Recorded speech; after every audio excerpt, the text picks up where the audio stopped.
თბილისის მერიის განათლების, სპორტისა და ახალგაზრდულ საქმეთა საქალაქო სამსახურის და პარასპორტის განვითარების ცენტრის ორგანიზებით თბილისში პირველად პარასპორტის კვირეული ჩატარდა, სადაც მონაწილეობას იღებდნენ პარასპორტსმენები, თავდაცვის სამინისტროს აისაფის მისიაში დაჭრილი სამხედროები და სხვადასხვა სპორტული ფედერაციის შეზღუდული შესაძლებლობების არ მქონე პირები.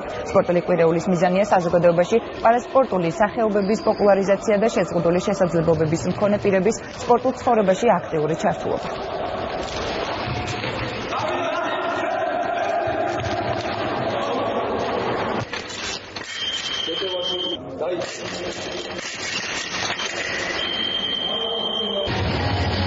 ქალაქ თბილისის მერია აქტიურად უწევს მხარს პარასპორტის განვითარებას თბილისში.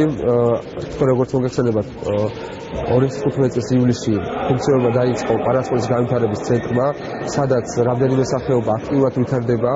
ასევე ვაპირებთ წელს დავამატოთ სხვადასხვა სპორტის სახეობები და უფრო მეტი სპორტის სახეობა იყოს განვითარებული აღნიშნულ ბაზაზე. ძალიან მნიშვნელოვანია ესეთი ტურნირები ჩვენთვის და ძალიან დაგვეხმარება ესეთი შეჯიბრებები, ესეთი ტიპის შეჯიბრებები საერთაშორისო ასპარეზზე და ძალიან დიდი პრაქტიკაა ეს ჩვენთვის. პარასპორტის კვირეული მიმდინარეობდა 10-დან 15 ნოემბრის ჩათვლით. მონაწილეობა მიიღო დაახლოებით 80-მდე პარასპორტსმენმა.